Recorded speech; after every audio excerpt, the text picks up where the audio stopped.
Group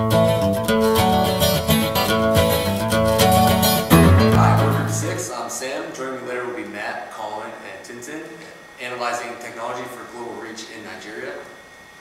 Nigeria is the most populated country in Africa with a population of 175 million. Their economy is 31st in the world and expects to see rapid growth in the upcoming decades. Nigeria is the USA's largest sub-Saharan trading partner, and its government is stable enough to allocate $1.15 billion annually for poverty reduction. Nigeria experiences a rainy season between May and September and is accustomed to seasonal flooding. However, in the year 2012, torrential rainfall and the release of various dams led to record flooding and horrific destruction. Hundreds died and millions were displaced.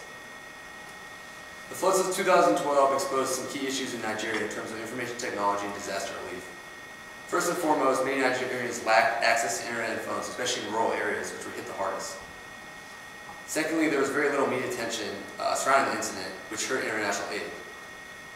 Third, recovery efforts were disorganized and inefficient. And lastly, looting was rampant, preventing food and medicine from reaching those in need.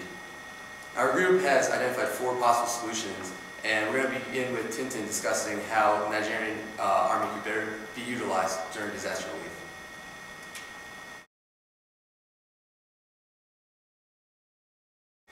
Thank you. And I'm here to talk about how Nigeria could better use holistically its existing infrastructure and technologies to better respond to disasters. So first of all, Nigeria has actually one of the largest armed forces in the African continent. It currently has 200 or 300,000 active military members and has over 500 armored vehicles at its disposal. In addition, it has 6 divisional headquarters located around the country. So what if we could turn these centers into response zones during a disaster? What if we could use these resources? So basically what we're thinking is using information technology to incorporate the military and the civilian infrastructure together, so that way the military could work hand in hand with civilian responders, first of all, in order to coordinate to disaster. So basically troops could be there to stop looting, troops could also be there to deliver supplies, and everything will be that much more effective. Also, the Nigerian military and the government actually has a flooding space program. So it has 4 satellites up in orbit. So one of the most significant satellites that's currently in orbit right now is Nigeria Sat-2, which is a high-resolution Earth satellite. What this means, this satellite is able to take very detailed, high-resolution pictures of the Earth and the environment. So this way, during the flooding, this satellite can pinpoint very specific and very flooded regions to better help coordinate disaster relief and disaster control. And next, I'd like to pass on to Colin to talk about social networking and how that could do for flood victims.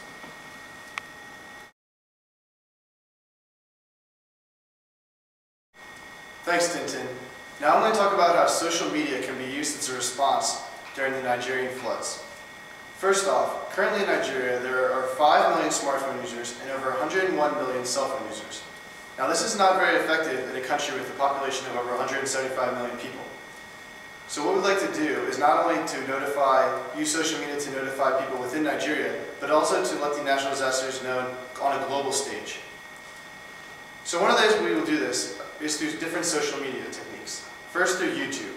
A viral YouTube video showing images of the natural disasters and crocodiles entering citizens' homes will definitely get attention on a global scale. Next, we definitely would like to use Twitter and Facebook as a means to collect money for the donations and to notify the globe. One of the most recent natural disasters, the Haiti earthquakes, relied heavily on Twitter and Facebook to gain global attention and to raise funds.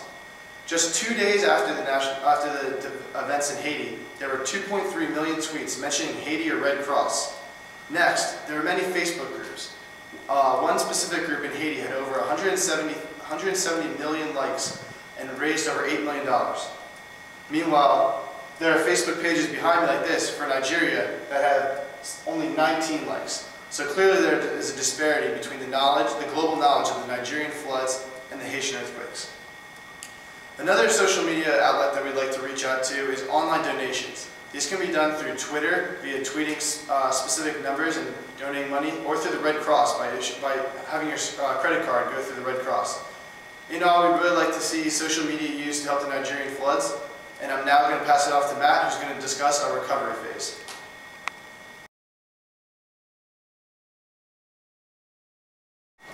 Thanks, Colin. So now I'll be talking about the recovery phase of after another natural disaster like the flood in 2012 occurs in Nigeria. If something similar occurs, we want to use a similar strategy such as what is used at recovers.org.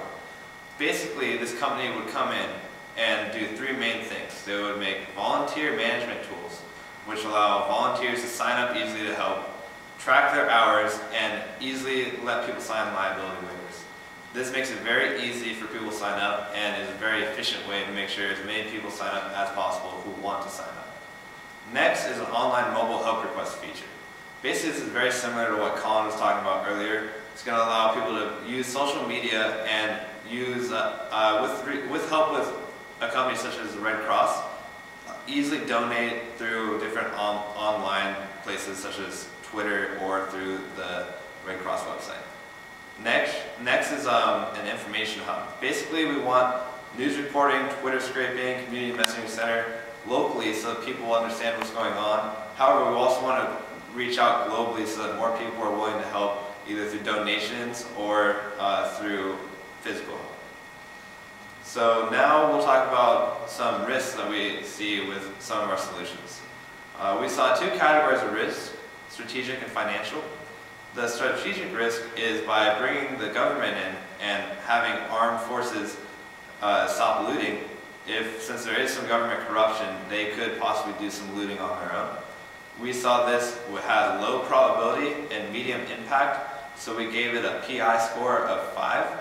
And then we thought, however, we could mitigate this risk by making the government very transparent and enforcing the judicial system so that people do not feel the need to loot. And then going on to the financial risk, we saw a high cost in making sure that the satellite can be implemented in these natural disaster system, and then also the recovers.org has an initial setup cost. We saw this as a long-term investment and therefore did not see this as too much of a risk. However, we saw the high investment as medium probability and low impact, so it also had a fairly low PI score.